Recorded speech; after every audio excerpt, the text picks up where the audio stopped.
네, 안녕하세요. 태고리즘입니다. 움직임의 본질로 태권도의 새로운 가치를 증명하는 태고리즘, 오늘도 시작해 보도록 하겠습니다. 오늘 태고리즘이 여러분들과 나눠볼 주제는 기본 발차기와 일상생활의 연결성입니다. 네, 대부분의 태권도 교육 현장에서는 기본 발차기를 교육할 때 그 움직임의 형태에 대한 피드백을 준다고 생각해요. 예시를 들면 무릎을 올려라, 그리고 발등으로 차라, 아니면 허리를 돌려라, 아니면은 밑에 발을 틀어라 라고 하는 이런 형태적인 피드백이 대부분 차지한다고 봐요. 물론 이런 형태적인 피드백 또한 태고리즘도 필요하다고 생각합니다. 하지만 오늘 이제 나눠볼 내용은 이러한 형태적인 피드백 전에 이러한 형태적 피드백이 왜 나오게 되었는지 그 원리에 대한 부분을 이야기해 보려고 해요. 우리가 이런 원리적인 부분이 적용되지 않은 상태에서 형태적인 피드백만 계속 반복적으로 진행이 되다 보면 우리는 어떤 특정 기술기를 배운다는 느낌이 강하지, 이 기술기를 통해서 우리 몸이 어떤 식으로 움직여내고 이러한 것들이 일상생활에는 어떠한 관계가 있는지 라고 하는 부분을 알 수 없게 되는 거죠. 그래서 우리는 분명히 움직임을 배우고 있지만 일상생활의 움직임에는 전혀 개선이 일어나지 않는 상황이 연출되기도 합니다. 그래서 태고리즘은 이러한 형태적인 움직임에 대한 지도도 중요하지만 이러한 형태적인 피드백이 왜 생겨났는지, 그리고 이러한 부분들은 어떤 원리에 의해서 만들어지게 됐는지에 대한 부분들을 수업 시간에 잘 녹여내보자 라고 하는 의미로 기본 발차기와 일상생활이 어떻게 연결되어져 있는지에 대한 주제로 오늘 유튜브를 진행해 보도록 하겠습니다. 태고리즘은 이런 형태적인 움직임 피드백보다 그 원리적인 기준으로 설명한 피드백이 들어가진다면 아이들의 움직임은 깊이가 있어진다고 생각합니다. 똑같이 앞차기를 배우고 뒤차기를 배우고 돌려차기를 배우지만 어떤 아이는 걸음걸이가 수정이 될 수도 있고 어떤 아이는 걸음걸이는 정상적이지 않지만 앞차기와 뒤차기만 정상적으로 차는 이런 형태가 나올 수 있다는 것이죠. 지금은 제가 하는 얘기가 어떤 얘기인지 잘 이해하실 수 없을 수 있습니다. 하지만 우리가 앞차기와 기본 발차기 안에 들어가져 있는 움직임의 원리 그리고 움직임의 형태가 어떤지를 분석하고 설명을 할 수 있다면 지금 제가 드리는 말이 어떠한 부분을 강조하고 어떠한 부분을 얘기하는지 이해하실 수 있을 거라고 생각해요. 그래서 오늘 전체적으로 짚고 가려고 하는 부분은 우리가 태권도 현장에서 아주 빈번하게 사용하는 기본 발차기라고 하는 움직임이 우리가 빈번하게 사용하는 일상생활의 동작과 어떻게 연결성을 가지는지에 대한 부분을 집중적으로 설명해 보도록 하겠습니다. 네, 그래서 오늘 유튜브를 아마 시청하신 분들은 기본 발차기에 가지고 있는 이런 움직임적인 특징이 일상생활을 충분히 수정시킬 수 있겠구나 라고 하는 생각을 가지시게 될 겁니다. 우선 우리가 기본 발차기 중에 그 앞차기를 먼저 한번 살펴본다면 우리가 앞차기를 차기 위해서 무릎 올리기와 스냅 그리고 차고 나서 앞에 놓는 동작, 이런 동작들을 계속해서 연습을 하죠. 하지만 우리가 이런 무릎 올리기, 스냅, 발을 앞으로 다시 내어놓는 이런 과정은 밑에 있는 지면에 있는 발이 중심을 잘 잡아주고 앞차기를 차는 동안 앞차기에서 만들어내는 힘을 충분히 견딜 수 있어야지만 가능한 과정입니다. 그래서 우리가 쉽게 생각해보면 앞차기라고 하는 움직임은 한 발의 밸런스와 한 발의 지면 발력의 힘으로 다른 반대쪽 발이 자유롭게 움직임을 만들어낼 수 있는 기능을 익힌다고 생각하시면 좋아요. 그래서 우리가 이러한 기능으로 일상생활에서 어떤 움직임이 가능할까요? 우리가 한 발의 밸런스를 이용해서 다른 발을 자유롭게 움직여내는 기본적인 동작은 걷기, 조금 더 올라간다면 계단 오르기, 그리고 조금 더 보폭이 넓어져서 우리가 속도가 빨라진다면 달리기 라고 하는 부분들로 연결이 될 수 있겠죠. 그래서 우리는 한 발의 밸런스를 이용해서 반대쪽 발이 직선 움직임을 만들어내는 그러한 기능들을 앞차기로 익힐 수 있고, 이런 앞차기가 정교해진다면 우리가 일상에서 사용하는 걷기, 달리기, 계단 오르기 라고 하는 동작들이 아주 매끄럽게 만들어질 수 있다는 것이죠. 어떻게 앞차기만 한번 풀어봤는데 어떤 느낌으로 풀어갈지 좀 이해가 되시나요? 네, 그래서 우리가 다음으로 풀어볼 발차기는 대부분 돌려차기라고 예상할 수 있겠지만 뒤차기입니다. 태고리즘은 기본 발차기의 순서를 다른 일선 도장들과 좀 다르게 가져가고 있어요. 왜냐면 그 발차기라고 하는 그 개념 자체를 움직임의 발달 과정으로 보고 있기 때문에 움직임적으로 봤을 때 어떠한 게 우선적으로 들어와지는 것이 움직임 발달 측면에서 단계적으로 더 적절할 것인가 라고 하는 부분을 고려하다 보니까 앞차기 뒤에 뒤차기가 들어오는 단계를 선택하게 되었습니다. 우리가 뒤차기를 대부분 차는 시점을 보게 되면 앞차기, 돌려차기, 옆차기가 완성이 되고 나서 뒤로 돌아보는 과정을 연습한 후 뒤차기를 차게 되죠. 하지만 태고리즘의 생각이 조금 달랐습니다. 뒤차기라고 하는 과정의 목적은 결국엔 회전이라고 하는 동작의 힘을 받지만 그 회전 힘을 줄여내서 직선의 힘으로 바꿔내는 과정이라고 봤어요. 그래서 우리가 앞으로 나아가는 그러한 동작, 앞차기에서 뒤쪽으로 발을 뻗어보는 상황을 연출시키는 동작을 뒤차기라고 봤습니다. 그래서 우리가 앞서서 배웠던 한발 밸런스와 힘을 이용해서 반대쪽 발을 앞으로 내딛어 보는 것을 앞차기라고 이해를 했고요. 뒤차기는 그런 한발 밸런스와 한 발의 축 힘으로 발을 뒤쪽으로 보내보는 초기 연습을 뒤차기라고 이해했습니다. 그래서 우리는 한 발 밸런스 축으로 앞쪽으로도 뒤쪽으로도 힘을 옮겨볼 수 있는 연습을 한 후에 회전이라고 하는 동작이 들어가지는 것이 움직임 발달 측면에서 봤을 때 더 정확하고 효율적이라고 태고리즘은 봤습니다. 그래서 이러한 기준으로 봤을 때 우리가 앞차기와 뒤차기의 모습은 마치 우리가 피트니스 센터나 헬스장에 갔을 때 포워드 런지, 앞쪽으로 꺼내는 런지, 그리고 뒤쪽으로 꺼내는 백워드 런지와 비슷하다고 볼 수 있습니다. 결국에 한 발 중심축을 이용해서 발을 앞쪽으로 옮겨보고 발을 뒤쪽으로 옮겨보면서 무게 중심이 내 한쪽 발 밸런스 힘으로 앞쪽, 뒤쪽을 자유롭게 움직일 수 있는 시스템을 만들 수 있는 것이 앞차기와 뒤차기라고 생각했습니다. 그래서 여기까지 오게 되면 인체는 한 발을 중심으로 내가 원하는 위치로 앞뒤에 무게 중심을 옮길 수 있는 상황이 되게 되죠. 근데 하지만 우리 인체는 앞뒤로만 이렇게 움직일 수는 없죠. 앞뒤에서 내가 방향 전환을 할 수 있는 상태까지 와야지 우리가 자유로운 움직임이 가능합니다.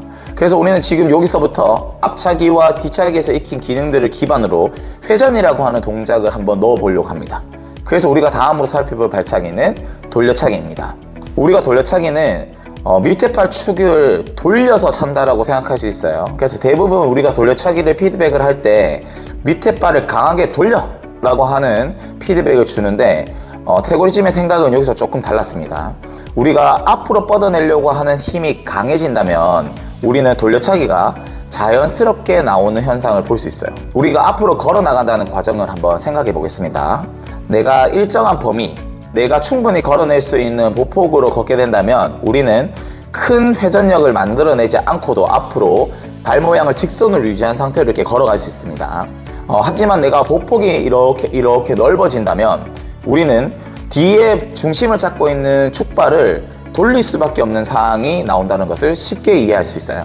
그래서 우리가 지금 방금 설명드렸던 내용의 원리를 한번 발차기에 적용시켜 본다면 우리는 앞차기를 적정한 거리에서 찬다면 앞뒤의 움직임을 완성시킬 수 있고 앞차기를 조금 더 길게 뻗어본다면 우리는 돌려차기의 초기 동작을 만들어낼 수 있다는 것이죠. 그래서 우리는 이런 돌려차기라고 하는 그 과정을 앞뒤의 힘의 크기, 즉 보폭이 넓어지는 그리고 스탠스가 넓어지는 과정이라고 해석했습니다. 우리가 발과 발 사이가 멀어진다면 우리가 이 발차기를 유지하기 위해서 써야 되는 힘도 커지겠죠. 즉 우리가 발과 발 사이가 멀어진다라고 하는 스텝이 보폭이 넓어진다라고 하는 것은 힘을 조금 더 크게 써보는 과정이라고 생각하시면 됩니다. 즉 우리가 특정 범위의 힘을 견뎌낼 수 있는 게 한계 지점이 존재하는데 앞차기에서 조금 더 큰 힘을 사용해서 보폭이 멀어지거나 스탠스가 멀어져서 우리 인체가 버텨야 되는 힘의 크기가 커졌을 때 우리 자연스럽게 회전이 일어난다는 것이죠. 그래서 이러한 부분에서 우리가 돌려차기를 교육시키는 방식에 변화가 올 수도 있습니다. 지금 앞서서 설명드렸던 돌려차기가 만들어지는 그 과정을 한번 살펴보신다면 우리가 앞차기와 돌려차기의 그 연결성을 이해하신다면 앞차기와 돌려차기를 교육시키는 그 방식에 그 사이 과정이 생긴다고 생각해요. 앞차기도 아니고 돌려차기도 아닌 그 사이 동작이 나오면서 앞차기에서 돌려차기로 아주 자연스럽게 넘어갈 수 있는 훈련 과정이 생긴다고 봐요. 네, 그 훈련 내용은 제가 앞에서 얘기했던 내용들을 기반으로 한번 힌트를 얻어보시고요. 우리가 이런 돌려차기, 발차기가 가능해진다면 과연 일상에서는 어떤 움직임이 가능해질까요? 네, 그렇죠. 내가 사용하는 힘의 크기, 즉 발과 발 사이의 간격이 멀어지는 동작이 나오면서 우리는 피보팅이라고 하는 축회전이 가능해지게 됩니다. 그래서 우리가 방향전환이라고 하는 기능을 아주 자연스럽게 얻게 되죠. 그래서 우리가 직선으로 가고 있다가 내가 움직이려고 하는, 즉 방향을 틀어야 하는 상황이 생긴다면은 내가 피보팅을 이용해서 그쪽으로 방향을 전환시켜 놓고 움직임이 가능하다는 것이죠.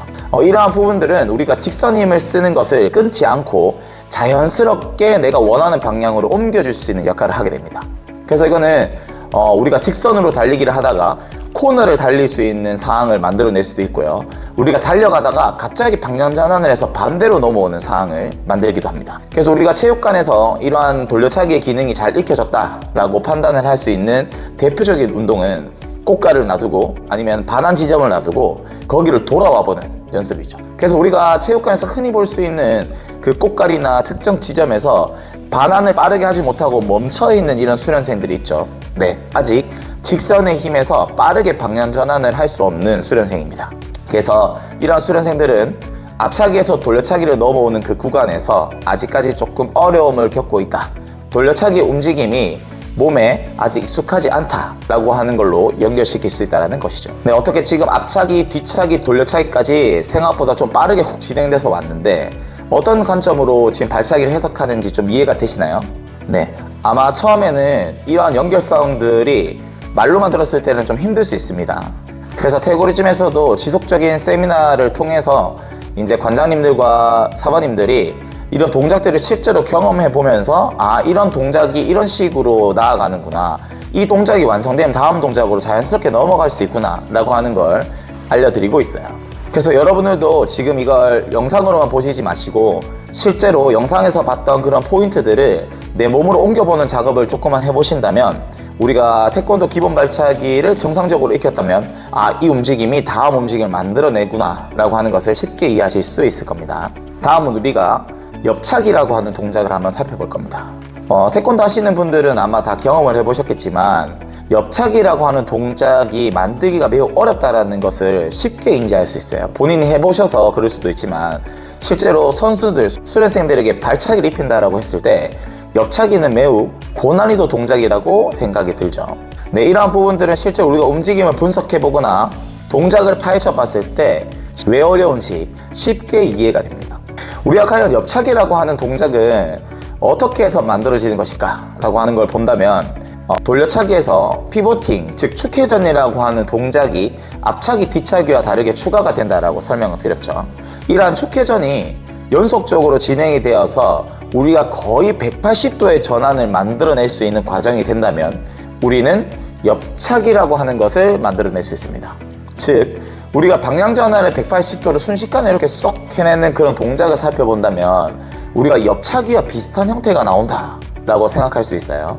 우리가 이러한 부분들을 일상생활의 움직임으로 한번 연결시켜 본다면 남성분들은 초등학교 때 무조건 한번 해봤다고 생각해요. 우리가 벽을 밟고 반대로 이렇게 점프해 나가는 동작, 아니면 벽을 딛고 이렇게 넘어가는 동작들이 있죠. 그 동작을 봤을 때 우리가 옆차기와 매우 비슷하다라는 걸 아마 인식할 수 있을 겁니다. 그래서 우리가 방향 전환을 천천히 이렇게 각도가 조금씩 늘어나지면서 할 수도 있지만 우리가 그걸 한 번에 틀어내는 동작을 만들어낼 수도 있다라고 하는 걸 인지할 수 있어요. 그래서 옆차기와 같은 동작은 우리가 움직임적으로 봤을 때 방향 전환이 순식간에 이루어지는 과정이라고 볼 수 있어요. 그리고 이러한 과정을 옆차기라고 하는 동작은 스냅이라고 하는 걸로 차지 않고 쭉 밀어내는 푸시 패턴의 형태대로 만들어내게 되죠. 그래서 여기까지 우리가 설명을 한번 쭉 정리를 한번 해본다면은 발차기의 형태를 한번 구분할 수 있는 상황이 옵니다. 우리가 앞차기와 돌려차기의 형태는 실제로 직선의 힘을 꾸준히 유지하겠다라고 하는 그 가정을 깔고 진행되는 발차기이기 때문에 우리가 발차기를 찰 때 발차기 차는 쪽으로 중심을 가져가는 경우가 훨씬 더 많죠. 그리고 그렇게 돼야만 하죠. 근데 우리가 뒤차기나 옆차기를 찬다라고 가정을 한번 해봅시다. 실제로 그 발이 차지는 그 과정을, 그리고 그 발이 차지는 그 형태의 힘을 실제로 아래쪽에 버티는 발이 훨씬 더 많이 가지고 있다는 것을 쉽게 이해할 수 있어요. 그래서 우리가 뒤차기나 옆차기 같이 푸시 패턴으로 밀어내는 발차기의 형태는 지면을 고정시키고 있는 아래쪽 발의 힘이 훨씬 더 중요하다는 것을 이해할 수 있고, 앞차기와 돌려차기 같은 경우에서는 우리가 지면의 힘도 물론 중요하지만 발차기를 행하고 있는 골반 쪽 힘이 훨씬 더 중요하다는 걸 이해할 수 있습니다. 그래서 우리가 스로우 패턴처럼 던지는 형태, 앞차기와 돌려차기처럼 발을 이렇게 뿌려내는 형태에서는 차는 쪽 골반의 힘이 잘 모여지는 것이 훨씬 더 중요하고요. 그리고 옆차기와 뒤차기 같은 밀어내는 푸시 패턴의 형태의 움직임에서는 아래쪽 골반의 힘이 고정되는 것이 훨씬 더 중요합니다. 그래서 이러한 포인트들은 실제로 움직임적인 측면에서 봤을 때도 매우 중요한 포인트가 될 수 있지만 아이들의 기본 발차기 훈련을 시킬 때 아주 핵심 포인트가 될 수 있다고 생각합니다. 네, 다음은 이제 우리가 뒤우려차기를 설명해 볼 시간인데요. 뒤우려차기는 움직임적으로 봤을 때 우리가 앞에서 설명했던 앞차기, 뒤차기, 돌려차기, 옆차기의 동작이 잘 섞어진 형태, 즉 조화가 되어진 발차기라고 설명할 수 있어요. 이건 지금 태고리즘이 설명을 해줄 수 있지만 여러분들의 과제로 한번 남겨보려고 합니다. 여러분들이 뒤우려차기에 대한 내용을 어떻게 생각하는지 한번 적어주시면 제가 거기에 대한 피드백을 한번 달아보도록 하겠습니다. 네, 그래서 여러분들이 지금 앞에서 봤듯이 앞차기에서부터 뒤차기, 돌려차기, 옆차기, 그리고 마지막 뒤우려차기는 설명하지 않았지만 뒤우려차기까지 움직임 설명이 가능해지고 이러한 움직임들이 어떻게 나오는지 해석이 가능하시다면 우리가 일상생활을 개선할 수 있는, 우리가 건드리진 않았지만 일상생활까지 케어가 되는 상황을 경험하실 수 있을 겁니다. 그래서 태고리즘은 이런 기본 발차기가 우리가 아주 반복적으로 사용하는 일상생활 패턴을 고칠 수 있다, 그리고 개선시킬 수 있다고 생각해요. 태권도 동작을 단순히 익힌다라고, 그리고 기술을 습득한다라고 생각하지 않습니다. 우리가 이 발차기가 어떤 식으로 만들어지는지를 충분히 이해한다면 우리가 이러한 형태로 움직여지는 일상생활까지 적용이 가능해서 실제로 1시간의 교육을 통해서 23시간을 바꿀 수 있는 기적이 일어난다고 생각해요. 그래서 태권도에서 가지고 있는 이런 기본 동작들이 잘 만들어져서 우리가 이전 시간에 설명했던 패턴들이 잘 형성이 된다면 우리는 태권도 움직임뿐만 아니라 일상에서 맞닥뜨리는 스포츠 또는 조금 더 퍼포먼스적으로 봤을 때 높은 위치에 있는 움직임도 충분히 수행이 가능해진다고 보는 것이죠. 즉 우리가 어렵게만 생각했던 태권도 움직임들에 대한 교육이 실제로 기본 발차기만 풀이가 잘 되더라도 일상생활까지를 컨트롤시킬 수 있는 아주 최상의 움직임 교육이 될 수 있다는 것이죠. 그래서 우리가 실제로 수련생들이 발차기가 완성되지 않았을 때 수련생들의 집중 그리고 수련생들의 의지의 문제라고 충분히 생각할 수 있어요. 근데 지금부터는 아이가 혹시 이 움직임을 만들어내기 위한 그 필수적인 움직임의 원리 그리고 힘이 어떤 식으로 이동되는지에 대한 이해가 충분히 되었는가 라고 하는 부분을 체크해보는 방향으로 피드백을 줄 수 있게 되는 것이죠. 여기서 조금 반감을 가지시는 태권도 지도자분들이 분명히 있을 거라 생각합니다. 지금 우리가 이때까지 배워왔던 어떻게 보면 태권도의 전통이라고 생각했던 이런 기본 발차기 교육법들에 수정을 해야 되는 부분이 분명히 존재한다고 생각해요. 그리고 이거의 수정은 꼭 모든 사람이 해야 하는 것은 아닙니다.